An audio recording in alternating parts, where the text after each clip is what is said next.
Day 70, God mode.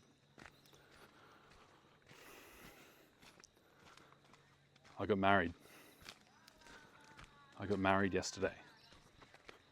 I wore this shirt. When I tell you this shit ain't no joke, this is the new place I live, by the way. I just moved here with my wife. When I tell you this journey is no joke, I hope that you can see and feel from my energy that I'm not just making shit up. My life has completely changed in a few months of practicing God mode. All these guys are out here talking about the benefits of SR. That's just an introduction. 3-step process. SR, stop wasting your seed. God mode, let go of lust. Step 3, marry a high priestess, a woman in alignment with your purpose as a man, and practice sexual alchemy with her.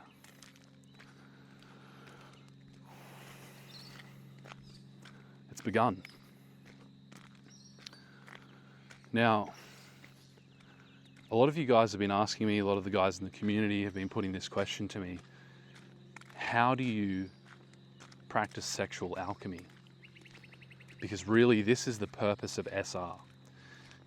SR is about learning to control your sexual impulses, redirect them up into your brain, and to begin to allow God to take over your life. Once you've got that basic level of control, once you've begun to let go of your addiction to lust, which is the real problem, that's the thing that's been bleeding your life of joy, of purpose, of strength as a man. Once you begin to let go of lust, you're now making space for a real woman to come into your life. As long as you're addicted to lust, you're going to attract your energetic counterpart in a female version, which is going to be a succubus, which is going to be a woman who just wants to take from you, because lust is the energy of taking. So if that's the energy you're putting out, you're going to be attracting women who just want to take from you. We heard from a brother in the community this morning, one of our live calls, our weekly live calls, and he was saying that he always followed this pattern in relationships. He would begin being very cold, the attraction phase, acting like he's too good for her, being distant, being cold, being aloof, basically mirroring to her daddy issues. And of course, women often get attracted to that because you're triggering their wounds. You're reminding them of their wounds, of their deepest self-image, which is broken and not good enough. So a guy who's showing them that is just confirming their inner insecurities, and they get an attraction to that. I know I've done the same thing too. And then he was saying, the next thing that happens is he'd begin to talk about real shit like God, and inevitably they'd go cold on him. It's because he was putting out the energy of lust. He was still addicted to lust. So he was attracting shallow women who just wanted to use him. Okay, so this is why we practice God mode, so we can filter out all the trash from our life and start attracting a high quality woman. You are never going to do it while you're addicted to lust. Think of it as a screening tool. If you're still addicted to lust, you're not ready to attract a wife. I walked this path. I'm still walking this path. I guarded my eyes, my thoughts. I didn't allow any thoughts to linger in my mind of a lustful nature for over 3 months. Of course, they still come, the thoughts come. You can't stop the thoughts from coming, but what you can do is not give them your attention. You can let go of the tension that comes into your body when lust is there. When you see a beautiful woman, when you're interacting with a beautiful woman, you will notice a tension starts to come into your body. That's the energy of lust wanting to take something from her. So you're in a state of tension. Do you get it? Lust is tension. So all you've got to do is breathe and relax. Just drop it. Just let go of trying to get anything from her. Just be yourself. And then paradoxically, she'll start getting attracted to you. That's the crazy thing. So you got to let go of lust. Then step 3 is you are going to attract a beautiful woman who mirrors your energy. If your energy is scattered, if your energy is unfocused, if your energy is wounded, if your energy is chaotic, you're going to attract that in a woman. If you've been practicing God mode, devoting yourself to the highest path, your energy is going to be calm, clear, grounded, and centered, and you're going to attract a woman who mirrors that.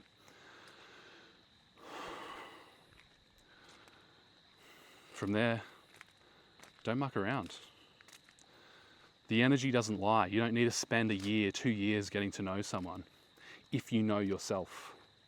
If you've done the inner work, if you've let go of lust and you can say within yourself that lust has no more place in you, no matter what. You've unconditionally let go of lust. It'll still come back. It might keep coming back for the rest of your life. But every time it comes back, you are its master. It's not going to get a chokehold on you anymore. Watch my last video that goes into deeper detail on this. You have to make the decision that you're done. There's nothing left there for you.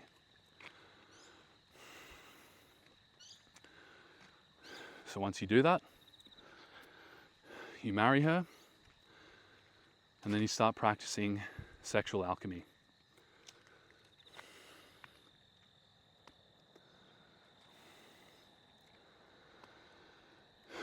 Sexual alchemy is like the benefits of SR times 1,000. So if you listen to these guys who talk about the benefits of celibacy plus SR, plus monk mode or God mode, just letting go of all the trash, they'll tell you that over a period of 12 years, without dropping a single drop of semen, you can achieve a godlike state where essentially you are no longer bound by physical limitations. The yogis talk about powers being activated. Okay, so all the stuff you've heard about SR benefits, they get multiplied, they keep going. There's no cap, there's no limit. These powers the yogis call siddhis, S-I-D-D-H-I-S. These are what Jesus displayed, what Buddha displayed. The ability to work miracles. We had a brother talking about calling down archangels on the call this morning. It's all possible. If you want to know more about this, read Autobiography of a Yogi, written by Paramahansa Yogananda, where he travels India in the early 1900s and does a survey on hundreds of yogis who've been practicing the highest level of discipline, of ascetic practices, including SR, God mode, fasting, meditation, all kinds of different disciplines. These men and women had taken themselves to a godlike state, the same state you achieve of 12 years of brahmacharya, which is essentially God mode, letting go of all lust. These guys could do incredible things. Telepathy, telekinesis, physical transmutation, physical instant manifestation of objects, gold, jewels, money, anything, food. These people peeled back the curtain,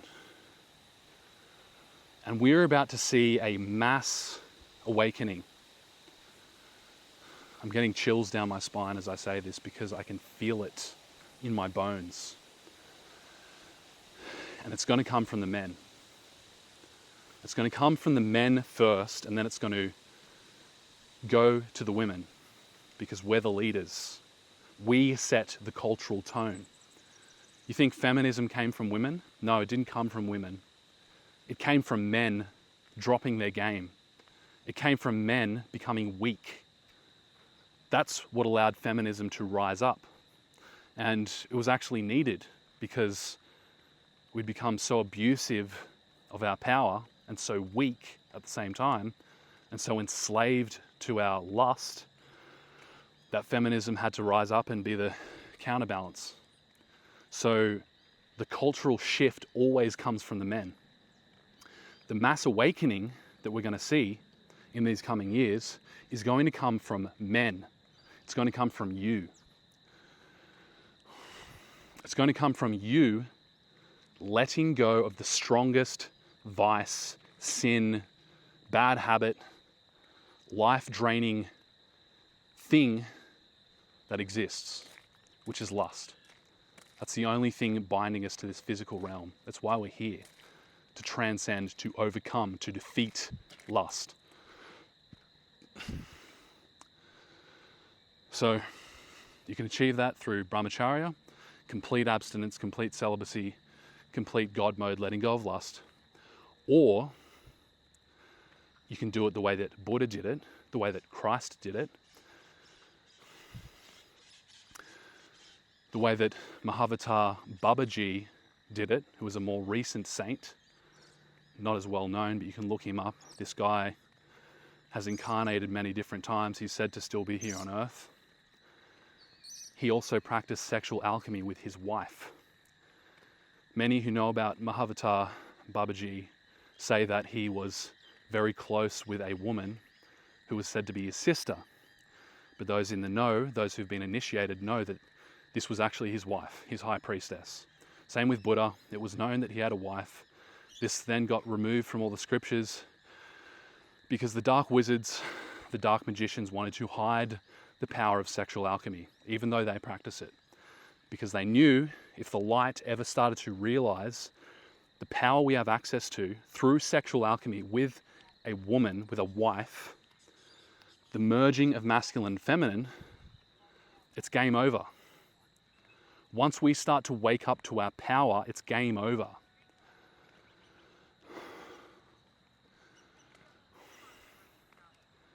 But we can't do that until we let go of lust. Otherwise, we're going to fall into dark magic, dark practices, releasing. Dark magicians practice releasing.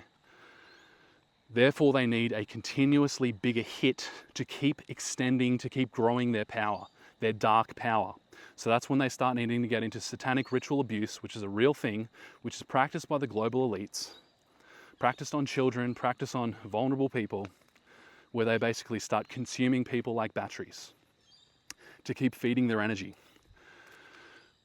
This is the whole idea of the Dementors on Harry Potter, vampires. It's all allegory, talking about dark magicians. They feed on life force. We have to stand up. We have to overcome lust, find our high priestess, and start practicing sexual magic. When we come together with our high priestess, we start practicing sex magic, which is making love without ever spilling the seed. When you make love without spilling the seed, you're charging your body up like a battery. You are transmuting the light, the seed, the chrism, up into your brain, and you're activating God within. You're awakening God within. You are revealing your true self. Self-revealed, God within. So you might ask, how do I do that? How do I practice sexual alchemy? Getting back to the original question. How do I have sex without spilling my seed? A lot of guys are asking this. First up, I would say this question is premature. If you got onto this journey practicing SR because you wanted to get laid, let that go. That's part of lust. Get your priority straight, which is becoming one with God, walking the path of God, purging yourself of all of these vices that have drained your energy, kept you small, kept you separate, kept you weak your whole life. That's step one. Step two, or step three, if I'm going off what I said before, once you attract this woman, once you've mastered your sexual energy, marry her. Don't be fucking around. Don't be treating this casually, because you're not going to go to the heights that you need to go to activate these powers if you're being casual. If you're just treating her like a fuck. If you're serious about this, man the fuck up, commit, devote yourself to a worthy woman, and marry her. Okay? Do it. Don't fuck around.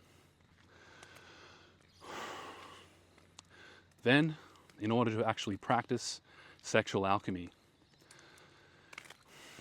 you need to come at this as an act of worship. So, in practical terms, you need to treat her as though she is God. Whatever that looks like for you, you're coming to the act of lovemaking as though you're going into a sacred ritual. This is where we're getting into magic. Because we're not treating this like a bit of fun, something to gratify your flesh. That's all lust. That's a different conversation. This has got nothing to do with the shit that you see on porn. You are coming together with her, forgive the pun, you're definitely not coming, definitely not going to release, ejaculate, any of that. You're coming together with her to know her. In Genesis it says, Adam knew his wife. This is where we get the word gnosis, where the Gnostic tradition comes from. These guys are all over this stuff. Samael Aun Weor, The Perfect Matrimony. Read that book. Read it again and again and again until it starts to drop into your spirit. You are uniting with your wife with the intention to know her. You are using your body as a vessel to connect with her spirit. That's what you're doing. That's what sex really is. You are merging into one spirit. Now, as you do that, you are knitting your souls together. You're coming at this from a place of absolute relaxation. This is the key. You have to come into the act of lovemaking with your wife, with your high priestess, from a position of relaxation. That means slowing everything down. You know the speed dial on these YouTube videos? You can change the speed. You want to wind that dial back to 0.1, 10% of your usual speed. Everything in slow motion. Look at my hand. Look at your screen right now and look at my hand.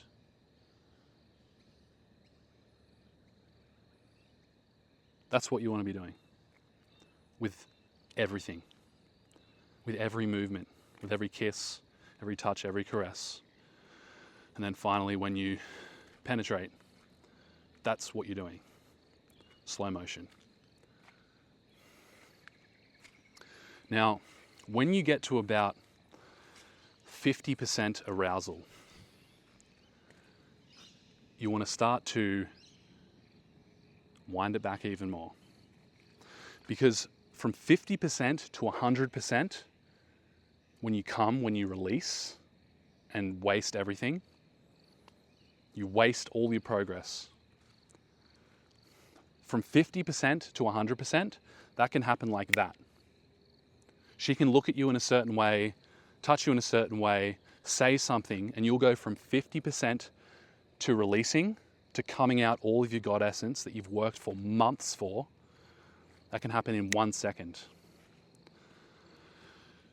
So when you get to 50% arousal, you have to maintain self-control, self-discipline. This is what makes you a man. This is what she cannot do in her feminine energy. This is your role in the relationship. And it's a metaphor for all of your other roles in the relationship as a man.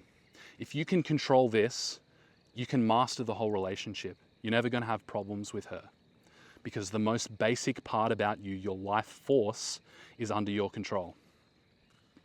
When you get to 50%, withdraw slowly.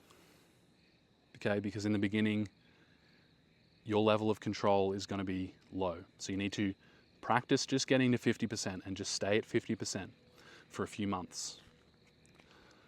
Do not cross 50% arousal. After a few months, you can go to 60, and then don't go beyond that, probably for a year. Okay? And really, you never want to be going too much beyond 60 or 70 until you're a master of this. That could take years and years, okay? So be prepared to take this very slow.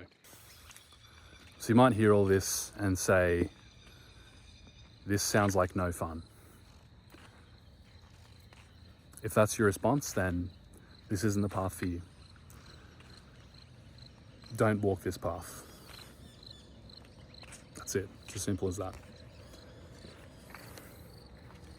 If you're still interested, if you're still listening, then know that with this level of mindfulness and awareness in lovemaking, having tantric sex, that's what this is, white tantra, your level of pleasure and enjoyment of this act is going to be far, far beyond anything you've ever experienced, because you are bringing awareness into everything. You're bringing consciousness into the act of making love. You are making love on a spiritual level, which exponentially multiplies everything that you feel. Okay? It's so much better than coming, releasing, having an orgasm. I look at that shit now and I just go, that's madness. It's actually stupidity. It's complete foolishness, because all it does is trap you in the cycle of addiction, and drags you down into the path of black magic, where you just need more and more. You just need to release more and more. And you need more and more to stimulate you to be able to release, to be able to get you excited. It's just a drug. That's all it is. So you are going to experience realms of ecstasy that you've never known, except maybe on drugs, but that's not sustainable. This is going to start to raise up the energy, open up parts of your mind you've never experienced. You're going to start to have awareness that you've never had, and you're going to become a superhuman. You're going to reveal God within, and you're going to be doing it with your partner, with your wife. This is the purpose of life. This is why we're here.